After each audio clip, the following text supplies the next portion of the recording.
मेरे प्यारे बच्चों, नमस्कार आप सभी को। मेरे भाई देखिए, अब वक्त आ गया है कि 2-3 दिन बाद आपका पेपर ही होना स्टार्ट हो जाएगा यूपीएसआई का। तो ये वक्त है रिवीजन करने का, और रिवीजन भी ऐसा कि कुछ ऐसा किया जाए कि जिसके थ्रू पूरा कंप्लीट मैथ रिवाइज हो जाए। तो मेरे बच्चे, मैं ये 100 क्वेश्चन आप लोगों के लिए लेकर आ रहा हूँ। इन 100 क्वेश्चन में आप देखेंगे, जब आप पेपर देने जाएंगे ना, तो इन 100 में से मैक्सिमम क्वेश्चन आपको हूबहू देखने को मिलेंगे।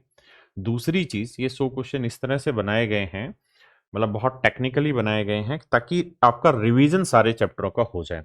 तो आप दो काम करिएगा। सबसे पहले आप इसी वीडियो को 2x की स्पीड पे जल्दी जल्दी देखते जाइए, और इसी वीडियो के नीचे जो मैंने डिस्क्रिप्शन में इस वीडियो की पीडीएफ दी है, क्वेश्चंस की पीडीएफ दी है, साथ साथ 2x पे वीडियो चलने दीजिए और पीडीएफ से जल्दी जल्दी प्रैक्टिस कर डालिए।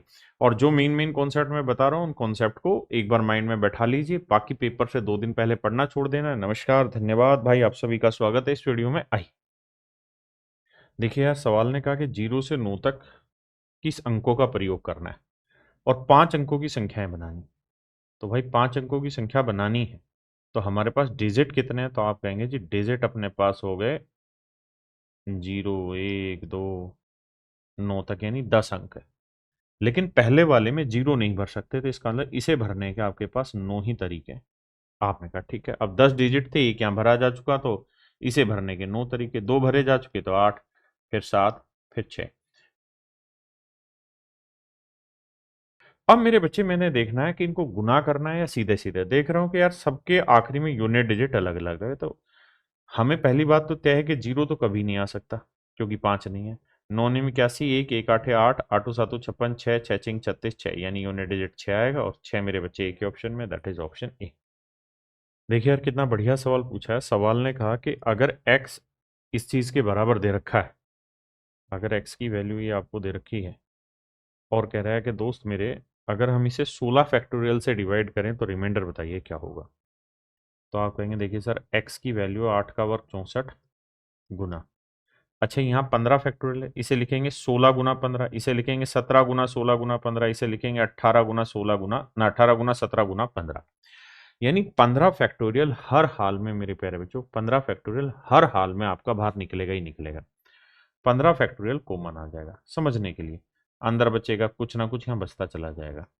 नीचे देखें तो नीचे 16 फैक्टोरियल से डिवाइड करना है, 16 फैक्टोरियल को लिख लेते हैं 16 गुना 15 फैक्टोरियल। अब 15 से 15 काटा, 16 चौक 64, एग्जैक्ट कट गया, एग्जैक्ट कट गया तो रिमाइंडर आएगा मेरे बच्चे 0। एग्जैक्ट कट गया, रिमाइंडर आएगा 0। देखिए यार, सवाल ने ये कहा कि भाई पी, क्यू और आर, ये 3 ऐसे नंबर हैं जो इंटीजर है, और इसमें आर जो है वो इवन इंटीजर है, माने इवन इंटीजर है, यानी 2 ले लेते हैं। और पी और क्यू विषम पूर्णांक है, 1 और 3 रख लेते हैं। अब हमें देखना है कि यार कौन सा ऑप्शन क्या सेटिंग दे रहा है। एक तो हम वैल्यू रख के कर सकते हैं, दूसरा वैसे भी हमें पी और क्यू दोनों ही ओड नंबर दे रखे हैं और आर इवन है। तो देखो यार, पी ओड नंबर है, आर इवन है, तो ओड में से इवन घटाएंगे ओड आएगा, क्यू भी ओड है, ओड को ओड से गुना करेंगे ओड आएगा, सीधा यही मेरा आंसर है। लेकिन उसने ये नहीं पूछा, उसने पूछा, और यही सबसे बड़ी गलती बच्चे करते हैं आज के टाइम में पेपर में, उसने पूछा कौन सा सत्य नहीं हो सकता, इनमें से कौन सा सत्य नहीं हो सकता। तो ये ऑप्शन गलत है, मतलब ये तो सत्य हो गया। पी और आर का डिफरेंस देखेंगे तो पी और आर तो क्या बनेगा, हमेशा ही ओड बनेगा, क्योंकि ये ओड है और ये इवन है। तो ओड का वर्क करेंगे तो ओड आएगा, तो ये तो गलत है। और यही उसने पूछा कि इनमें से कौन सा सत्य नहीं है, तो ऑप्शन बी सही है। दूसरा, अगर आपको ओड इवन की समझ नहीं है तो आप वैल्यू रखो और जल्दी से सोल्व करो। उन सभी 3 अंकों की संख्याओं का योगफल ज्ञात करिए, मतलब 100 से लेकर 999 तक जाना है, जिन्हें 6 से भाग दें तो शेषफल 4 आए। तो 6 से कोई भी नंबर भाग जाएगा ना, तो वो 6 एन टाइप की फॉर्म का होगा, ऐसा नंबर होगा। और 4 शेषफल आएगा तो मतलब ऐसा, यानी हमें जो चाहिए ना, वो एक्चुअल में इस फॉर्मेट के नंबर चाहिए। अब नंबर इस फॉर्मेट के चाहिए, लेकिन उसमें खास बात जानते हैं क्या है? खास बात ये है कि वो नंबर 3 अंकों का भी होना चाहिए। तो देखो, या तो 100 के आसपास ढूंढ लो, या 100 कुछ पहाड़ा पढ़ो 100 के आसपास आ जाए, तो 16 छिक्के 96 और 400, यानी 100 ही पहला नंबर आ गया। क्यों? क्योंकि 100 को जैसे ही मैं 6 से भाग दूंगा तो चला जाएगा और 4 शेषफल बचा देगा। अगला नंबर होगा 106, 106 को 6 से भाग दूंगा, 102, 4 शेषफल बचेगा, फिर 112 एंड सो ऑन। और लास्ट वाला नंबर क्या होगा? तो आप कहेंगे सर 1000 से पहले, 999 से पहले नंबर देखते हैं जो 6 से भागो। तो 999, 998, 997। मैं समझा रहा हूँ, समझने की कोशिश करना, डिटेल नहीं जाना। भाई 6 से कोई नंबर तभी तो भाग जाएगा जब 3 से भी जाए और 2 से जाए। तो पहली बात तो इवन नंबर होना चाहिए, तो ये नहीं है भाई, ये नहीं है। 3 से भाग जा रहे हैं, 9 और 9 तो 3 से भाग हो जाएंगे, लेकिन 8 3 से भाग नहीं जाएगा, तो 996। यानी 996 3 अंकों की सबसे बड़ी संख्या होगी जो 6 से भाग जाए, लेकिन हमें तो शेषफल लाना है भाई 4, तो 4 जोड़ो। तो आप कहेंगे जी ये तो 1000 बैठ गया, लेकिन समस्या यही है कि 1000 नहीं ले सकते क्योंकि 4 अंकों की हो गई। तो इससे 6 छोटे नंबर चले जाओ, तो 6 चौथा जाओगे तो यह आ जाएगा 994। ऐसे समझो 996 से छोटा नंबर जो 6 से भाग होगा वो 990 होगा, 4 जोड़ोगे 994। सारा खेल इतना ही है मेरे दोस्त, और कुछ नहीं है। कि आप ये समझ लें कि नंबर कौन कौन से आने हैं, उसके बाद का काम अगला है। अब number of term find out करने का तरीका होता है last term 994 minus first term upon common difference +1। देखो यार 994 में 100 जोड़ा तो कितना, 100 घटाया तो आया 894 बटे 6 जमा 1, 6 कम 6 बचा कितना जी, 2। 2 6 6 चौक 24, 6 निम 54 जमा 1। तो यानी टोटल टर्म जो आई वो 150 आई। अब सम ऑफ एन टर्म्स का फार्मूला होता है n/2, यानी 150 बटे 2 into first term plus last term. लेकिन जैसे ही मैंने 150 देखा तो 150 में मुझे 3 दिखाई देगा। 150 मुझे क्या दिखाई दिया, 3 दिखाई दिया कि भाई 150 3 से भाग जाएगा। वैसे 50 से ही भाग जाना था, मतलब 25 से भाग जाना था, लेकिन वो तो सारी ऑप्शन बेकार कर देंगे, तो 3 को चेक करते हैं। 8 2 10 5 15 जा रहा, 8 1 9 और 5 14 गलत है, 8 4 12, 5 ही नहीं जा रहा, 8 और 5 13 और 3 16 ही नहीं जा रहा। तो केवल और केवल मेरे बच्चे ऑप्शन ए डिवाइड हो रहा है। देखिए यार, कह रहा है दो संख्याओं के बीच का अंतर 3630 है, बड़ी संख्या को छोटी संख्या से भाग देने पर भागफल और शेषफल 30 और 5 आ रहा है। यानी भागफल 30 आ रहा है और शेषफल 5 आ रहा है। बड़ी संख्या को जब छोटी संख्या से भाग देते हैं तो हम ये कह देते हैं जी बड़ी संख्या जो है वो छोटी संख्या के 30 गुने से 5 बड़ी है। आपने कहा ठीक है जी। तो कह रहा है यार बड़ी संख्या ढूंढ के बताओ क्या होगी, और साथ में ये कह रहा है कि दो संख्याओं के बीच का अंतर 3630 है, यानी बड़ी माइनस छोटी जो है वो 3630 है। ऐसा सवाल ने कहा है। तो देखिए, या तो मैं इक्वेशन बना के सोल्व कर लूँ, या फिर मैं क्या करूँ, सी की वैल्यू निकाल लेता हूँ यहाँ से, क्योंकि मुझे वैल्यू निकालनी है बड़ी की, या फिर मैं बी की वैल्यू रख देता हूँ। तो बी की वैल्यू रखूंगा तो ये आ जाएगा 3630 प्लस सी, और यहाँ 30 सी प्लस 5, तो ये आएगा 29 सी, और इधर लेके आएंगे तो ये आएगा 3625। अब देखिए काटेंगे, 29 से काटेंगे तो 29 से कम 29 बचा कितना भाई, 7। 29 दूनी 58, 58 तो 72 है, 72 में 58 घटाएंगे मेरे बच्चे तो 12 और 2 14, 29 5 145, यानी छोटी संख्या जो आई वो 125 आई, तो बड़ी इससे 125 ज़्यादा होगी, मतलब 3755। Option D. आइए भाई, कहता 29 से भाग देते हैं तो शेषफल क्या होगा। मेरे बच्चे इस सवाल को आपको करना पड़ेगा। 29 से भाग दें तो शेषफल क्या आएगा। देखिए मेरे दोस्त, 29 से भाग देके देखते हैं शेषफल क्या आ रहा है। देखिए यार समझो, यहाँ 30 है, तो 30 चौका होता है 120, 29 चौका होगा 116, तो 116 है तो कितना ज्यादा है, 13 ज्यादा है। अब ये होगा 150 और 5 कम, यानी 145, तो 2 की कमी। ये 150 तो 5 कम, यानी 145, 4 ज्यादा। इसे देखें भाई, तो ये आ जाएगा तुम्हारा 145 या 180 ले लेते हैं, तो 30 छिके 29 छिके, यानी 30 छिके करेंगे 180, तो 174, 174 से 10 कम है, ये 174 से 5 ज्यादा है। अब हमें बाकी कैलकुलेशन बैठानी पड़ेगी। देखो माइनस माइनस हो गया प्लस, अब गुना करते हैं सबको। भाई 13 दूनी हो गया 26। अब देखिए यार, इनकी गुना करें तो 4 धाई 40, 40 पांजे 200, तो ये आया 200। अब 29 से भाग देते हैं, तो देखो यार ये तो सिंपल, 29 से भाग दोगे -3 आएगा। अब यहां समझो 30 होता, तो 30 को 6 से करते 180, 30 को 7 से कर लेते हैं, तो 7 से करेंगे 210। अब एक 7 की कमी कर दोगे तो ये आएगा 203। अब 203 से कितना कम है? -3 कम है, माइनस माइनस प्लस, तो आंसर आया 9। इसका मतलब मेरे बच्चे रिमाइंडर आया 9। देखिए यार, रिमाइंडर थ्योरम का हो सकता है कैलकुलेटिव क्वेश्चन आपके पेपर में आ जाए।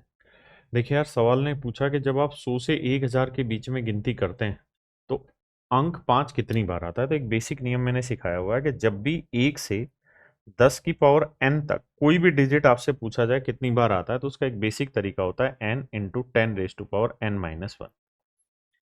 बस ये एक बेसिक फंडा है। तो पहले हम निकालते हैं भाई 1 से 1000 तक, तो 1000 को हम लिख देंगे 10 की पावर 3। कोई भी डिजिट कितनी बार आएगा, तो 3 आगे गुना 10, 3 - 1। 10 की 3 में से गया 2, 10 की पावर 2 यानी 100, 100 को 3 से गुना किया 300। फिर 1 से मैं 100 ले लेता हूँ, 100 को लिख लेते हैं 10 की पावर 2, 2 गुना 10 की पावर 2 - 1 यानी 1, 10 गुना 2 20। तो मैं कह दूंगा यार 1 से 1000 तक 300 संख्याएं और 1 से 100 तक 20 संख्याएं, तो इनका डिफरेंस निकालेंगे तो 280, यानी 280 बार 5 का इस्तेमाल होगा 100 से 1000 के बीच में। भाई ना तो 100 के अंदर आता 5, ना 1000 में आता, तो वो भी टेंशन नहीं है सवाल में। ये बोर्ड मास का सवाल दिखाई दे रहा है सीधा सीधा। 4 7 28, 7 21 आ गया। अब देखें यार, इन दोनों को जोड़ेंगे तो 8 4 12 और 7 6 13 और 1 14, 142 आया, है ना। तो 4 2 से काटेंगे, 2 7 14, 2 एकम 2 71। ऊपर देखेंगे तो 3 एकम 3, 3 7 21 और बटे आया 2, और यहाँ देखेंगे तो 21 आया, तो 21 दूनी आया भाई 42। तो 213 में 42 घटाएंगे तो 3 में 2 गया 1 और 21 में 4 गया 17। तो ये आया 171/2, यानी ये वाली वैल्यू सोल्व होके 171/2 आई। और यहाँ है 10,260 डिवाइड बाई 171/2, तो पलटेंगे तो 2/171। अब ये स्पष्ट दिखाई दे रहा है सभी को कि भाई 17 छिक्के 102, यानी ये 6 गुना 1 जीरो और थी, तो 60 गुना 60 दूनी 120, यानी मेरा आंसर आया ऑप्शन सी। देखिए मेरे भाई, सवाल ने कहा कि दो संख्याओं का एलसीएम उनके एचसीएफ का 15 गुना है। कहता है एलसीएम जो है वो उनके एचसीएफ का 15 गुना है। एचसीएफ का 15 गुना। जब आपने एचसीएफ एलसीएम पढ़ा होगा तो आप ये बात समझते होंगे कि एलसीएम जो रहता है ना, मान लीजिए दो संख्याएं हुई, एक का नाम एच से मान लेते हैं, एच है समझाने के लिए, और संख्याओं का अनुपात है ए अनुपात बी। तो संख्याएं होंगी एच ए एच बी। अगर मैं इनका एलसीएम निकालने की आपको कहूं तो एलसीएम क्या होगा, एच कॉमन आ जाएगा ए इंटू बी, और ये आया आपका एलसीएम के बराबर, और एलसीएम दे रखा है एचसीएफ के 15 गुना के बराबर। तो हमेशा ही कहने का मतलब मेरा ये है कि ये जो एलसीएम होता है ना, जो एचसीएफ का इतना गुना होता है, कुछ भी जो भी टाइम्स दे रखा होता है, वो हमेशा ए अनुपात बी का प्रोडक्ट दे रखा होता है। वो हमेशा ही मेरे बच्चे ए और बी का प्रोडक्ट दे रखा होता है। ए और बी का प्रोडक्ट दे रखा है हमें, ए और बी का प्रोडक्ट है 15। ये हम पहले पॉइंट से ही समझ जाना चाहिए। अगर ए और बी का प्रोडक्ट 15 है तो हमें ऐसे पेयर ढूंढने हैं जिनमें कुछ भी कॉमन ना आए, क्योंकि मुझे ए और बी ऐसे नंबर लेने हैं जिनका डिफरेंस सबसे ज्यादा आ जाए। तो 15 और 1 ले लेते हैं। अब यहां से मुझे ये पता चल गया कि ए जो होगा वो 15H होगा, मतलब पहला नंबर, और दूसरा नंबर जो होगा वो 1 × H होगा, और इनके बीच का जो डिफरेंस होगा वो 14 × H होगा। ये होगा वो क्लिकिंग पॉइंट जिसके थ्रू मेरा आंसर निकलेगा, या जिसके थ्रू मैं बहुत जल्दी से सवाल के सॉल्यूशन पे पहुंच पाऊंगा। अब मुझे क्या करना है, मुझे ये पता है जो भी आंसर होगा वो 14 का मल्टीपल होगा। 14 का मतलब हुआ 7 का मल्टीपल होगा। ये नहीं भाग जाता, ये भाग नहीं जाता, 7 1 के साथ ये नहीं जा रहा, तो बच्चा एक ऑप्शन यही भाग जा रहा होगा। बात खत्म। देखिए सेम ही सवाल है। सवाल में कह रहा है कि भाई दो संख्याओं का जो एलसीएम है वो उनके एचसीएफ का 20 गुना है। तो बेसिकली ये 20 जो है ना, ये उन रेशियो का प्रोडक्ट है, ए इंटू बी का प्रोडक्ट है 20। अब हमें 20 के टुकड़े देखने हैं यार, क्या क्या हो सकते हैं। बहुत सारे हो सकते हैं, हमें नहीं पता क्या होगा, लेकिन आगे बात करते हैं। सवाल में ये कह रहा है कि इनका एलसीएम और एचसीएफ का जोड़ 504 दे रखा है।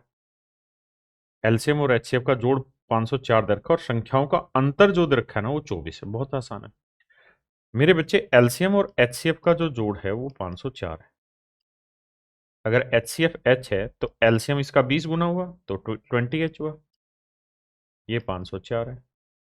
तो मेरे बच्चे 21H बराबर 504, तो HCF की जो वैल्यू आएगी 21 दूनी 42, 21 चौक 84, तो HCF आएगा 24। अब अगर HCF 24 आ गया है ना, तो मैंने बताया था कि दो संख्याओं का अंतर क्या होगा, दो संख्याओं का अंतर हमेशा ही इसके जो टुकड़े हो रहे होते हैं, जितने भी टुकड़े होंगे उन टुकड़ों के डिफरेंस गुना HCF होगा, ये होता अंतर। अब हमें पता है कि भाई इन टुकड़ों का जो भी डिफरेंस देखना है वो मान लेते हैं D है, इनटू में मेरा HCF कितना है 24, और ये वैल्यू इन दोनों संख्याओं का डिफरेंस होगी 24। इसका मतलब ऐसे दो टुकड़े ढूंढने जिनका डिफरेंस 1 हो, तो एक 5 ले लो, एक 4 ले लो, 5 और 4 का डिफरेंस 1 आ गया। कहता है संख्याओं का योग ज्ञात करो। अब HCF 24 है तो संख्याएं क्या होगी, 24 5 120, 24 चौक 96। वैसे भी हमें पता था 5 और 4 9, 9 गुना 24 आंसर आना था, यानी 9 का मल्टीपल देखना था। अब जोड़ देंगे तो यूनिट डिजिट 6 आ गया, 6 शायद एक ही ऑप्शन में, तो ये मेरा आंसर है। देखिए यार, सवाल ने कहा कि भाई 1833, 2482 और 3190, वो बड़े से बड़ा नंबर x है।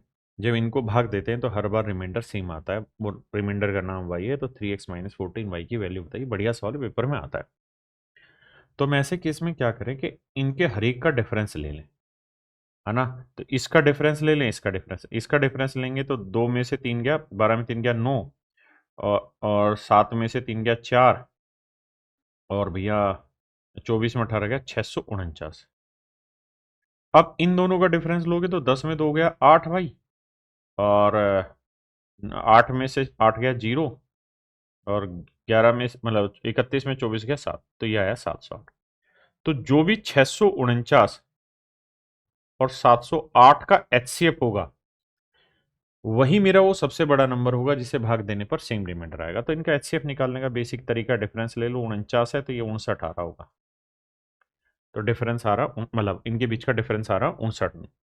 तो या तो 59 HCF होगा या 59 का फैक्टर 59 एक प्राइम नंबर है, तो हर हाल में 59 ही HCF होगा इनका। अब ये पता चल गया कि वो बड़ी से बड़ी संख्या 59 है, यानी x की वैल्यू 59 है। लेकिन सवाल शैतान है, उसने कहा भाई 59 से मुझे मतलब नहीं, मुझे y भी तो ढूंढो।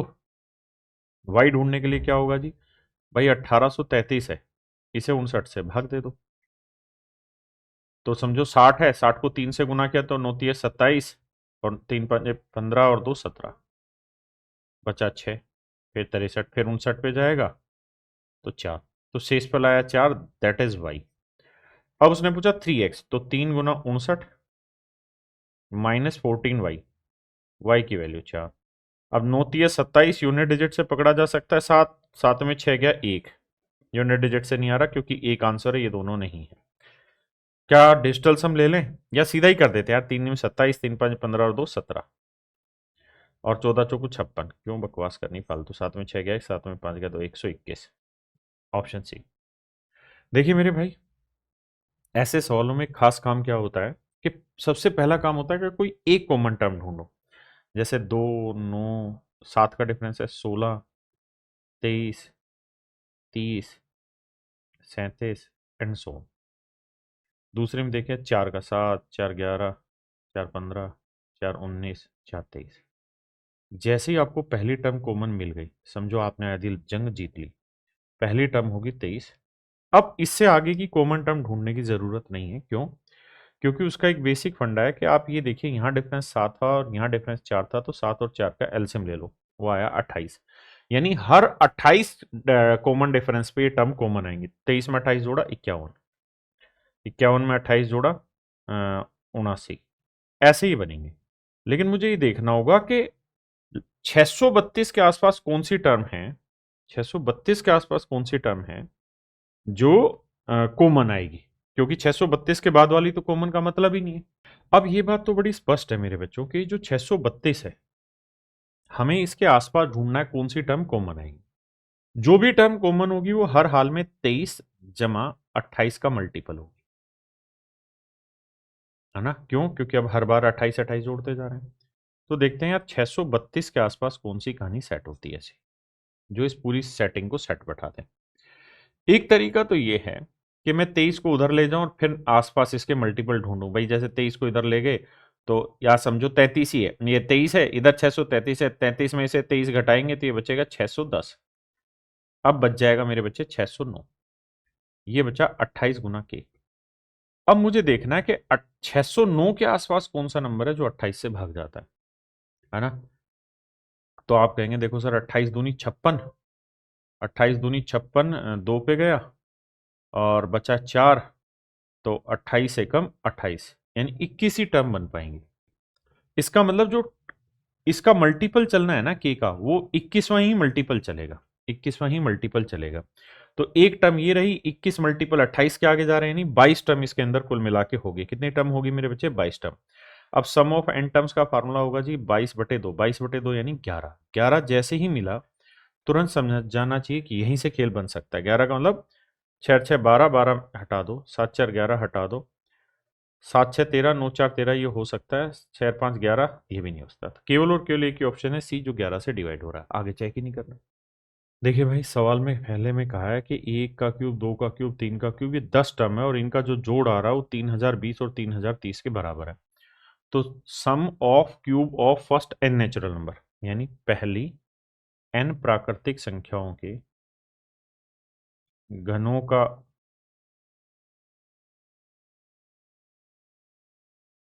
पहली एन प्राकृतिक संख्याओं के घनों का योग जो रहता है वो n इंटू एन प्लस 1/2 का स्क्वायर रहता है। आपने कहा जी ठीक है। अब हमारे सवाल में इधर रखी 10 टर्म, तो 10, 10 और 1 11/2, 2 से काटेंगे 5 यानी 55 आया, और 55 का वर्ग करेंगे तो 5 का वर्ग 25, और 5 से अगला नंबर 6, 6 5 30, तो आंसर आया 3025। तो मेरे बच्चे मेरा जो आंसर आ रहा है वो 3025 आ रहा है, पहले 10 पदों का योग। अब ये 3020 और 3030 के बीच में है, तो इसका मतलब पहले स्टेटमेंट तो बिल्कुल ठीक है, यानी मैं ये कह सकता हूं कि ये गलत है, सेकंड गलत है, पहली तो ठीक है, ये बात हमें पता चल गई। अब अगले पे चलते। अब देखिए मेरे बच्चे, सेकंड स्टेटमेंट में क्या कहने लग रहा है, कहता है कि यार x को अगर हम सब्ट्रैक्ट कर लें, ये पहले 10 पदों का जोड़ है, तो 3025, और कहता है इसमें से अगर हम कुछ x घटा ले रहे हैं, कहता है अगर इससे x घटा देते हैं तो जो रिजल्ट आता है वो परफेक्ट स्क्वायर आता है, और x की मिनिमम वैल्यू है 17, यानी 17 से छोटी नहीं ले सकते, बड़ी बहुत कुछ ले सकते हैं। तो भाई ये 55 का वर्ग है, समझने की बात है। आपने कहा ठीक है, तो फिर 54 का वर्ग क्या होगा? तो आप कहेंगे यार 54 का वर्ग हो जाएगा 4 का वर्ग 16, 5 का वर्ग 25, 4 29। तो इनके बीच का डिफरेंस जो आया वो 17 से बड़ा आया, तो मिनिमम वैल्यू 17 है, बाकी सेट है। तो मेरे बच्चे मेरा सेकंड भी सही है। तो इस हिसाब से केवल पहली और दूसरी, क्योंकि पहली सही है दूसरी भी सही है, तो ये आंसर। लेकिन ये पता नहीं पेपर का क्वेश्चन है क्या गड़बड़ है इसमें, या तो उसने ये लिखना था कि the maximum value of x is 17। अगर मैक्सिमम वैल्यू ऑफ एक्स लिखता ना 17, अधिक से अधिक 17 घटा सकते हैं, तो ये सेकंड स्टेटमेंट गलत हो जाती, लेकिन उसने लिखा मिनिमम। तो मिनिमम जब लिखेगा तो वहां वो अप्रोच बिल्कुल ठीक है जो हमने लिया है, यानी सी ऑप्शन करेक्ट है। If fraction becomes 1/3 when 1 is subtracted from both the numerator and the denominator। If fraction कहता है अंश और हर दोनों से एक घटा देते हैं, तो मेरे बच्चे न्यूमरेटर अपॉन डिनोमिनेटर, कहता है दोनों से एक एक अगर घटा देते हैं तो जो परिणाम आता है वो 1/3 आता है। लेकिन अगर अंश और हर दोनों में एक एक जोड़ देते हैं तो भिन्न जो है 1/2 आती है। तो कहता है अंश और हर दोनों का जोड़ बताइए क्या होगा। तो क्रॉस मल्टीप्लाई करेंगे तो मेरे बच्चे 3n आया, -3 आया, d-1 आया। अब यहाँ क्रॉस मल्टीप्लाई करेंगे तो भाई 2n आया, +2 आया, इक्वल टू d+1 आया। अब सोल्व करके मेरे प्यारे बच्चों क्या किया जाए, कुछ कर लिया जाए, तो d से d कट जाएगा। आपने कहा बिल्कुल ठीक है, तो 3n में से 2n गया, n आया, ये बात भी सही है, 3 और 2 -5, और यहाँ आया -2, तो n की जो वैल्यू आएगी -5 उधर जाएगा तो 3, यानी न्यूमरेटर की वैल्यू जो आएगी मेरे प्यारे बच्चों कितनी आ जाएगी 3।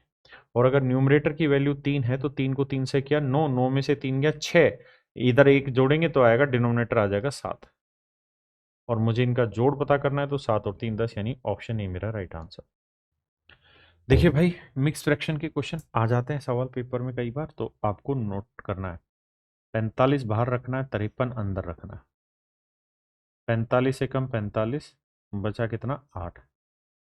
फिर 45 यहाँ 8 से भाग देंगे, 8 पंजे 40, 5 यहाँ। अब देखना ध्यान से, यहाँ से यहाँ 8 आएगा इधर। अब कहानी मेरे दोस्तों ये है कि भागफल मुझे 3 ही लेके आने, ए बी और सी। तो ए की वैल्यू तो 1 आ गई, बी की वैल्यू 5 आ गई, और ये आएगी मेरी सी की वैल्यू। लेकिन यार रिमाइंडर जो आना चाहिए ना, वो -2 आना चाहिए। तो -2 लाने के लिए तो मुझे यहाँ 10 करना पड़ेगा, तभी -2 आएगा।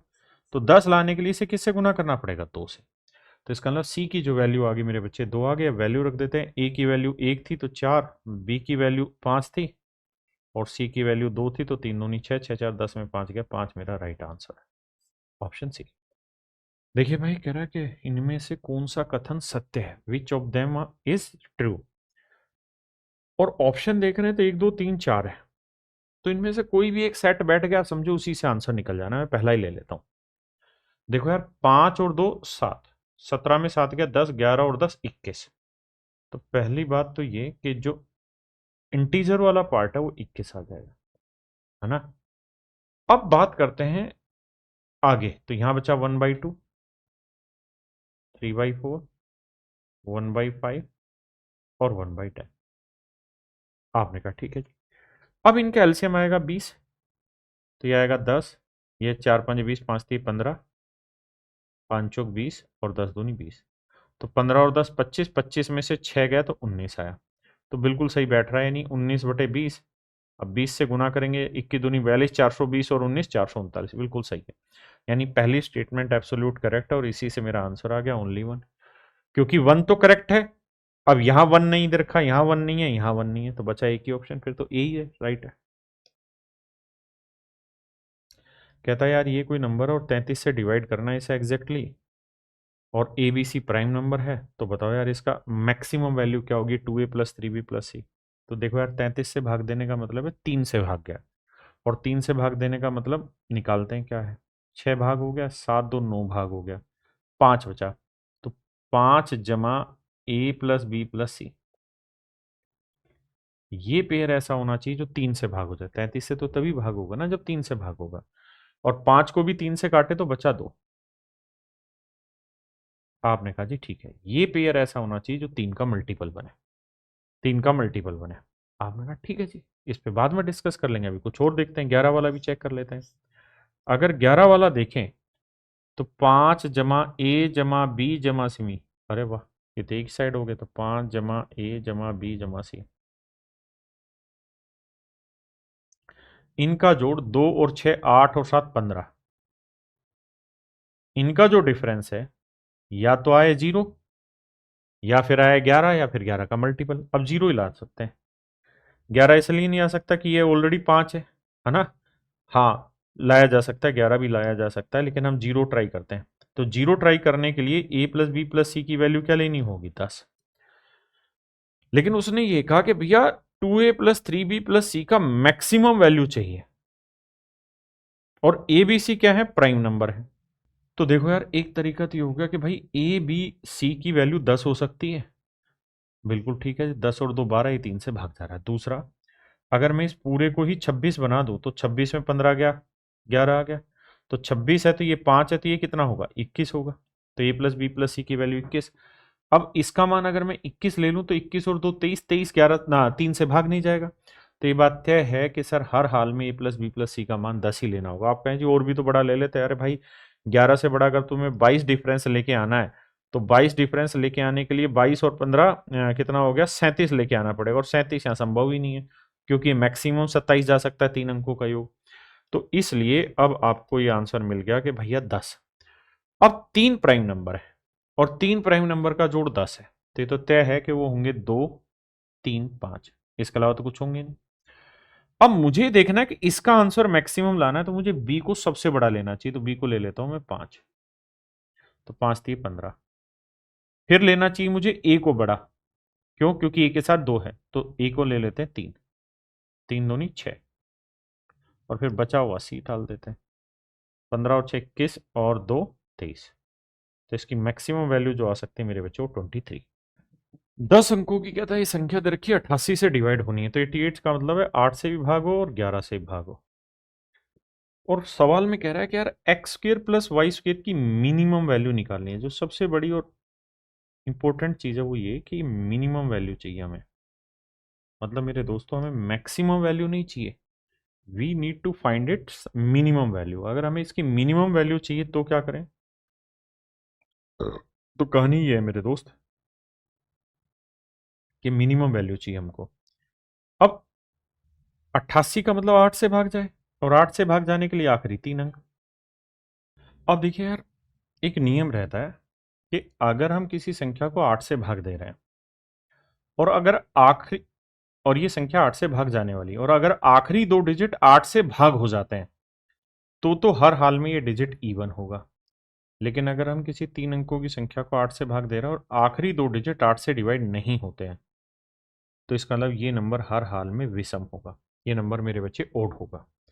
तो अगर ध्यान दें यहाँ पे, तो 52 तो 8 से भाग जाएगा नहीं, आपने कहा बिल्कुल नहीं जा रहा, तो इसका मतलब y की वैल्यू तो हर हाल में ओड नंबर होगी और मुझे मिनिमम चाहिए, तो सबसे छोटी विषम संख्या हुई 1।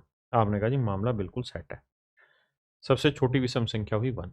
अब y की वैल्यू 1 है तो मुझे 11 से भी चेक करना चाहिए, तो y की वैल्यू 1, 1 का स्क्वायर तो आंसर आ गया 1। अब मुझे 11 देखते हैं, तो 6 और 9 15, 15 और 6 21, 21 और 5 26। अब यहाँ 2 और 7 9, और y की वैल्यू 1 है 10 और 2 12, तो ये वाली वैल्यू आ गई 12 जमा एक्स। तो देखो घटाएंगे तो 26 में 12 गया 14 माइनस एक्स। ये जो डिफरेंस आना चाहिए ऐसा आना चाहिए जो 11 से भाग हो जाए। मैंने y को डायरेक्ट 1 रख दिया क्योंकि मुझे मिनिमम चाहिए, तो x की वैल्यू में भाई 14 तो ले नहीं सकता, 0 आ जाए तो मुझे 11 लाना होगा, 11 लाने के लिए मुझे 3 लेना होगा, 14 में 3 गया 11, तो x की वैल्यू आ गई 3, 3 का वर्ग 9, 9 जमा 1 यानी आंसर आ गया 10, ऑप्शन सी। देखिए मेरे भाई, सवाल ने कहा कि a और b दो धनात्मक पूर्णांक है, यदि a plus b plus A B ये इक्वल टू 65 है, तो कहता है यार ए और बी के बीच का अंतर ज्ञात करिए। देखिए यार, ये एक बड़ा बढ़िया सा कॉन्सेप्ट है, इस कॉन्सेप्ट को सीख भी लीजिए। ऐसे सवालों में हमेशा ही क्या करना होता है, एक यहाँ पे जोड़ दो और एक यहाँ पे जोड़ दो। अब क्या होगा कि यहां से मेरे बच्चे इसमें और इसमें इन दोनों को उठा लो, इनसे ए कॉमन ले देते हैं मेरे बच्चे हम, तो यहाँ बचेगा 1 और यहाँ बचेगा क्या बी प्लस में। अब इन दोनों से अगर मैं एक कॉमन ले दूं तो यहाँ बचेगा 1 और यहाँ बचेगा बी। अब 1 प्लस बी अलग से कॉमन आ जाएगा और 1 प्लस ए अलग से बचा, और ये वैल्यू आई 66। तो अब ऐसे दो नंबर ढूंढिए, मतलब 66 के टुकड़े कर दो बस, वहां से आंसर आ जाएगा। 66 के टुकड़े क्या क्या हो सकते हैं जी? तो आप कहेंगे जी 66 के टुकड़े तो अनेकों होंगे, 66 और 1 भी हो सकता है, 2 और 33 भी हो सकता है, 3 और 22 भी हो सकता है, 4 नहीं हो सकता, 5 नहीं हो सकता, 6 और 11 हो सकता है, बस इसके अलावा कोई टुकड़े नहीं।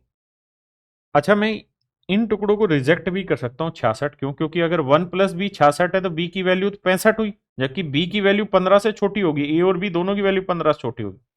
33 भी कैंसिल, 22 भी कैंसिल, क्योंकि 22 लूंगा तो बी की वैल्यू 21 लेनी होगी, वो भी कैंसिल, तो बचा 11 और 6। तो 1 प्लस बी अगर 11 है तो बी की वैल्यू क्या रही होगी 10, और 1 प्लस ए 6 है तो ए की वैल्यू क्या रही होगी 5, तो 10 और 5 का डिफरेंस क्या है मेरे बच्चे 5। देखिए भाई, यूनिट डिजिट ढूंढना है, और यूनिट डिजिट जब ढूंढने जा रहे हैं तो हमें एक नियम पता है कि भाई पावर को 4 से भाग देंगे तो जो रिमाइंडर आएगा उसके हिसाब से सीन चलेगा। तो पावर 5 को 4 से भाग देंगे तो 1 बचा, तो ये 1 की पावर 1, 2 की पावर 1 यानी 2 ही रहेगा, 3 की पावर 1 3 ही रहेगा, 4 की पावर 1 4, ऐसे 20 की पावर 1 20 ही रहेगा।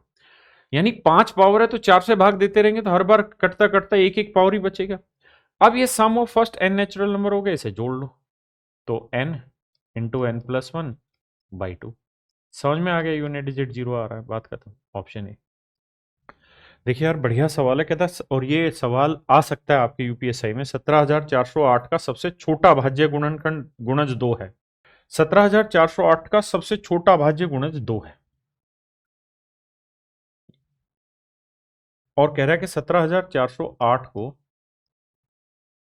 हम जो लिख सकते हैं मेरे बच्चे, वो लिख सकते हैं 17 गुना 2 की पावर 10। 17 गुना 2 की पावर 10, ये है मेन कहानी। तो कहता है सबसे बड़ी अभाज्य संख्या के अंकों का योग क्या है जो 17,391 की भाजक हो। कहता है 17,391 की भाजक हो। वो सबसे बड़ा नंबर बताइए जो 17,391 को भाग दे दे और वो सबसे बड़ी अभाज्य संख्या हो। तो एक बात बताओ, देखो यार, पेपर का सवाल है, थोड़ा डिफिकल्ट लगेगा नए बच्चों के लिए। कैसे भाई, ये 17,408 है, ये 17,391। 17,391 को आप कहें तो मैं 17,408 माइनस 17 लिख दूं। इसमें किसी भाई को दिक्कत है? आप कहेंगे ना दिक्कत तो कोई नहीं है। अगर ऐसा है तो 17,408 का मतलब हुआ 17 गुना 2 की पावर 10 माइनस 17। मैंने कहा यार ये बात भी ठीक है। अब अब मैं इसे ऐसे भी कह सकता हूं कि यार 17 पूरे में कॉमन ले देता हूं, तो यहां बचा 2 की पावर 10 माइनस 1। अब यहाँ है 17 और 2 की पावर 10 होता है 1024। एक घटाएंगे तो बचा 1023। यानी मेरे बच्चे 17,391 को हम ये सब लिख सकते हैं जो मैंने लिखा है, 17 गुना 1023। अब उसने कहा कि सबसे बड़ी अभाज्य संख्या के अंकों का योग क्या है। 17,408 का सबसे छोटा अभाज्य गुणज 2 है, तो संख्या के अंकों का योग क्या है जो 17,391 को भाग दे दे। अब हमें यहां ये ढूंढना होगा कि यार 17,391 का सबसे बड़ा प्राइम नंबर कौन सा है जो डिवाइड कर दे से। तो एक तो 17 है ही, हाँ। 1023 को चेक करें तो 3 से भाग जा रहा है, तो 3 बचा कितना, 3 तिया 9 और 3 चौक 12, 341 आया। अब 341 को देखें क्या होता है, तो 3 और 1 4, 11 से भाग जा रहा है, तो 11 3 33, 11 कम 11, 11 गुना 31। तो बेसिकली इसके जो टुकड़े हुए ना वो 17 गुना 3 गुना 11 गुना 31 हुए। आपने कहा जी ठीक है, तो इसमें सबसे बड़ा प्राइम टुकड़ा क्या हुआ जी, 31। कहता है इसके अंकों का योग याद करो, तो 3 और 1 4, यानी मेरे बच्चे ऑप्शन ए मेरा राइट आंसर। देखिए यार ये कॉन्सेप्ट है, इस कॉन्सेप्ट को भी आगे ध्यान रखिएगा। जब भी आप किसी दो अंकों की संख्या के अंकों का क्रम पलटेंगे और इन्हें जोड़ेंगे तो हमेशा ही ये होगा कि 11 कॉमन आ जाएगा और अंदर बचेगा a प्लस बी। अगर आप किसी दो अंकों की संख्या को आपस में क्रम बदल के घटाएंगे तो हमेशा 9 कॉमन आएगा, 9 इंटू डिजिट का डिफरेंस। लेकिन अगर आप किसी 3 अंकों की संख्या है और अगर इसके अंकों का क्रम पलटते हैं तो ऐसा नंबर हमेशा ही 99 से भाग होगा और यह हो जाएगा a माइनस सी। ये बात ध्यान देना। इस सवाल में सेम ही चीज है, कहता 3 अंकों की संख्या का अंकों का क्रम पलट दिया तो जो इनका डिफरेंस आया तो 99 माइनस पहले और आखिरी डिजिट का डिफरेंस होगा, दैट इज 396। 99 से काटेंगे आएगा 4 पे, यानी ए माइनस सी की वैल्यू आ गई 4, अगर नंबर ए बी सी था। अब उसने कहा कि 10वें स्थान पर 2 है, यानी ए, बी की वैल्यू 2 है, सी, ये बेसिकली नंबर है। तो कहता है 100वें स्थान पर अंक इकाई स्थान पर अंक का आधा है। कहता है सैकड़े के स्थान पे जो डिजिट है वो यूनिट डिजिट का आधा है, यानी अगर यहाँ 1 लोगे तो यहाँ 2 लेना होगा, यहाँ 2 लोगे तो यहाँ 4 लेना होगा, यहाँ 3 लोगे तो यहाँ 6 लेना होगा, यहाँ 4 लोगे तो 8 लेना होगा। 5 ले नहीं सकते क्योंकि 5 लोगे तो यहाँ 10 लेना होगा, और वो संभव नहीं है, अंक होते हैं 0 से 9 के बीच में। अब मुझे ये भी पता है कि अंकों का डिफरेंस है 4, तो यहाँ तो 4 आ नहीं रहा ए और सी का, यहाँ 2 और 4 भी नहीं आ रहा, 3 और 6 में डिफरेंस 4 नहीं आ रहा, तो 4 और 8, यानी या तो 4,248 संख्या होगी या 824 संख्या होगी, दोनों में से एक होगी। तो भैया 428 दे रखा, तो यही मेरा आंसर। तो मेरे प्यारे बच्चों ये थे नंबर सिस्टम के वो क्वेश्चन जो सबसे ज्यादा चांसेस आपके पेपर में पूछे जाने के। तो जो भी मेरा भाई यूपीएसआई की तैयारी कर रहा है इस वीडियो से एक बार गुजर जरूर जाए, क्योंकि इसमें सारी टाइपें लगभग कवर हो गई। Thank you.